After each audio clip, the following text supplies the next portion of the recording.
ఆచి చికెన్ మసాలా. ఉమ్మడి నల్గొండ జిల్లా వ్యాప్తంగా ఆర్టీసీ కార్మికులు సమ్మెబాట పట్టారు. ఉమ్మడి జిల్లాలో మొత్తం 7 ఆర్టీసీ డిపోల పరిధిలో ఉదయం నుంచి డిపోలు బస్టాండ్ల వద్ద నిరసన చేస్తున్నారు. అయితే కొన్ని మార్గాల్లో అద్దె బస్సులు, ఎలక్ట్రిక్ బస్సులను ఆర్టీసీ అధికారులు నడిపిస్తున్నారు. ఉమ్మడి నల్గొండ జిల్లాలో ఆర్టీసీ సమ్మెపై మరింత సమాచారం మా నల్గొండ ప్రతినిధి జానయ్య అందిస్తారు. ఆర్టీసీ జేఏసీ పిలుపునిచ్చిన మేరకు ఈ రోజు నుంచి ఉమ్మడి నల్గొండ జిల్లా వ్యాప్తంగా కూడా ఆర్టీసీ కార్మికులు సమ్మెలో పాల్గొంటున్నారు. మొత్తం ఉమ్మడి నల్గొండ జిల్లాకు సంబంధించి 7 డిపోల పరిధిలో బస్సులను బయటికి రాకుండా కూడా డిపోల ఎదుట ఆందోళన నిర్వహిస్తున్నారు. మొత్తం ఏదైతే ఉమ్మడి నల్గొండ జిల్లాకు సంబంధించినటువంటి ఏదైతే నల్గొండ, మిర్యాలగూడ, అలాగే కోదాడ కావచ్చు, ఇటు నార్గట్పల్లి, యాదగిరిగుట్ట, దేవరకొండ ఈ డిపోల పరిధికి సంబంధించి మాత్రం బస్సులను బయటికి రాకుండా మాత్రం ఆర్టీసీ కార్మికులైతే ఆందోళన చేపట్టడం జరిగింది. తమ డిమాండ్లు ఏవైతే డిమాండ్లు ఉన్నాయో వాటిని ప్రభుత్వం ఎన్నికల్లో ఇచ్చినటువంటి హామీ ప్రకారంగా అమలు చేయాలనేది మాత్రం ఆర్టీసీ కార్మికులు డిమాండ్ చేస్తున్నారు. నిన్న ఆర్టీసీ కార్మికులతోటి ఏదైతే ప్రభుత్వం ఏర్పాటు చేసినటువంటి ప్రత్యేక కమిటీ ఏదైతే చర్చలు జరిపేదో నిన్న విఫలం కావడంతో ఈ రోజు నుంచి సమ్మె బాట పట్టడం జరిగింది. ఈ సమ్మెకు సంబంధించి అసలు ఆర్టీసీ కార్మికులు ఏమంటున్నారో వారిని అడిగే ప్రయత్నం చేద్దాం. ప్రస్తుతం మనం నల్గొండ బస్టాండ్ పరిధిలో ఉన్నాం. చెప్పండి, అంటే మీ డిమాండ్స్ ఏంటి, మీరు సమ్మెకు పోవడానికి కారణం ఏంటి? ఆర్టీసీ విలీనం చేయాలని మేము ఎప్పటిసందో వాళ్ళు ఇచ్చిన వాగ్దానమే. అయితే విలీనం కాకుండా మమ్మల్ని ఇబ్బంది, ఎక్కువ డ్యూటీలు చేయించడం, ఎక్కువ గంటలు చేయడం, 2 పిఆర్సీలు ఇవ్వాలి, గవర్నమెంట్ విలీనం చేయాలి. మాకు ఎట్టి పరిస్థితుల్లో మాకు కిలోమీటర్లు ఎక్కువ పెంచి మాకు ఎక్కువ గంటలు ఒత్తిడి ఎక్కువ చేశారు. దీని మీద మేము సమ్మెకు పోవడం జరిగింది. సమ్మె కారణంగా ప్రయాణికులు తీవ్ర ఇబ్బందులు ఎదుర్కొంటున్నారు ప్రజెంట్. అంటే సమ్మె కొన్ని ప్రైవేట్ బస్సులు కూడా అంటే అద్దె బస్సులు నడుస్తున్నాయి. దీన్ని అంటే వాళ్ళ మద్దతు ఉన్నదా లేదా? మీకు ప్రైవేటు డ్రైవర్ల మద్దతు కూడా ఉంది, కానీ కొంతమంది అవుట్ సోర్సింగ్ వాళ్ళని పిలిపించి ఎలాంటి శిక్షణ లేని డ్రైవర్లతోని ఈరోజు బయటకు పంపించడం జరుగుతుంది. వాళ్ళు మా డ్రైవర్లు కాదు, వేరే అవుట్ సోర్సింగ్ మామూలుగా 1000-2000 ఇస్తామని చెప్పి పిలిపించుకొని వాళ్ళ ద్వారా ప్రజల కోసం పంపిస్తారు. కానీ వాళ్ళకి ఎలాంటి శిక్షణ లేని డ్రైవర్లు బయట ఏ జరిగినా కానీ అది గవర్నమెంటే భరించాల్సి వస్తుంది. ఆ విధంగా నడిపిస్తారు సార్. మేము ప్రధానంగా న్యాయమైన డిమాండ్లు 32 డిమాండ్లతోనే సమ్మెకు దిగినాము. 32 డిమాండ్లలో కూడా మేము 41 రోజు ముందే సమ్మె నోటీస్ ఇవ్వడం జరిగింది. వాళ్ళు ఏదన్నా చేయదలుచుకుంటే మమ్మల్ని పిలిచి కమిటీ వేసి ఇన్ని రోజులలో ఒక ఆర్టీసీ ఊసు కూడా ఎత్తలేదు. 41 రోజులలో మేము సమ్మె అది నోటీస్ ఇచ్చినప్పటి నుంచి మరి ఇప్పటి వరకు మా డిమాండ్లు మాకు ఏమాత్రం నెరవేర్చాలి. ఒకటి, గవర్నమెంట్లో విలీనం చేయాలి, 2 పిఆర్సీలు ఇవ్వాలి, ఉద్యోగ భద్రత కల్పించాలి, యూనియన్లను పునరుద్ధరించాలన్న డిమాండ్ తదితర అంశాలు 32 అంశాలతో దిగినాము. ఏ ఒక్కటి కూడా సానుకూలంగా స్పందించలేదు.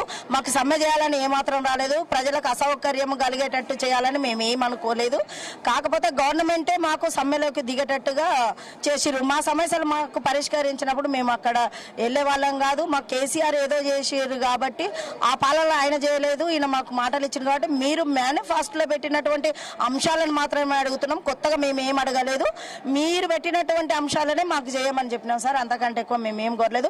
ఇప్పటికైనా సమ్మె ఉధృతం కాకుండా ప్రజలకు అసౌకర్యం కలగకుండా మీరు తొందరగా కొంచెం స్పందించి మాపై దయ ఉంచి స్పందించి మేము కోరినటువంటి కోరికలను మీరు ఎమ్మటే చేసి సమ్మెను విరమింపజేయాలని మిమ్మల్ని వేడుకుంటున్నాం సార్. ఉమ్మడి నల్గొండ జిల్లాకు సంబంధించి 7 డిపోల పరిధికి సంబంధించి ఇటు దేవరకొండ డిపోకు సంబంధించి హైర్ బస్సులు ఏదైతే అద్దె బస్సులు ఉన్నాయో వాటిని హైదరాబాద్ రూట్లో నడిపే విధంగా కూడా అధికారులు ప్రయత్నం చేయడం జరిగింది. ప్రయాణికులు ఆ బస్సుల్లోకి ఎక్కిన తర్వాత కూడా అక్కడ ఆర్టీసీ కార్మికులు మాత్రం కొంత ఆ బస్సులోనే అడ్డుకునే ప్రయత్నం చేయడం జరిగింది. కొంత ఉద్రిక్తత వాతావరణం కూడా నెలకొనడం జరిగింది. అక్కడ ఏదైతే బస్సులో ఉన్నటువంటి ప్రయాణికులను కూడా బస్సులు కదలనిచ్చేది లేదంటూ కూడా కార్మికులు అడ్డుకోవడంతో ప్రయాణికులను దింపి అద్దె బస్సులు కూడా నిలిచిపోవడం జరిగింది. మరోవైపు కోదాడ డిపోకు సంబంధించినటువంటి బస్సులు డిపో నుంచి ఏదైతే హైర్ బస్సులు బయటికి వెళ్తున్న సమయంలో ఆర్టీసీ డ్రైవర్లు, కార్మికులు ఎవరైతే డ్రైవర్లు ఉన్నారో వాళ్ళంతా కూడా బస్సులకు అడ్డం పడుకోవడం జరిగింది. దీనంతా కూడా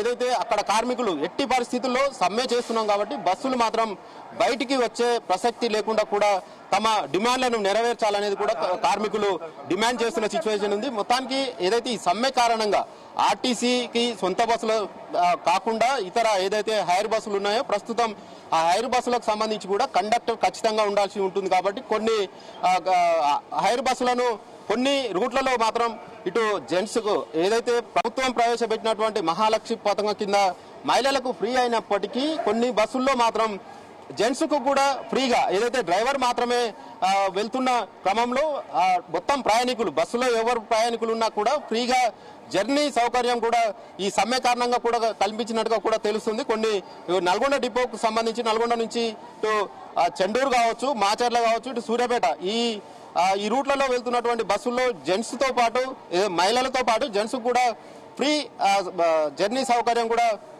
కల్పించడం జరిగింది. మరోవైపు ఎలక్ట్రిక్ బస్సులు ఏవైతే ఉన్నాయో వాటన్ని కూడా అవి రెగ్యులర్ గా అంటే వాటికి సంబంధించి టీమ్స్ ఏదైతే డ్రైవర్లే టికెట్ తీసుకుంటారు కాబట్టి ఆ బస్సులు కూడా ప్రస్తుతం అయితే ఆ ఎలక్ట్రిక్ బస్సులు మాత్రం నడుస్తున్న పరిస్థితి అయితే కనబడుతుంది. మొత్తానికి ఆర్టీసీ కార్మికులు ఏవైతే న్యాయపరమైనటువంటి 32 డిమాండ్లు ప్రభుత్వ పరంగా ఇచ్చినటువంటి ఎన్నికల పరంగా ఇచ్చినటువంటి హామీలు ఏవైతే ఉన్నాయో ఆ హామీలకు సంబంధించి మాత్రం ఖచ్చితంగా నెరవేర్చాలనేది మాత్రం డిమాండ్ చేస్తున్నారు. ఈ నేపథ్యంలో సమ్మె మాత్రం ఇక ఉధృతం చేస్తాము. ఏ డిమాండ్లు అయితే పరిష్కరించకుంటే మాత్రం ఖచ్చితంగా దీన్ని ఉధృతం చేయడంతో పాటు సమ్మెను అలాగే సాగిస్తామంటూ కూడా ఆర్టీసీ కార్మికులు చెప్తున్న సిచ్యువేషన్ అయితే ఉంది. కెమెరామెన్ వీరలాల్తో జానయ్య, జీ తెలుగు న్యూస్, నల్గొండ.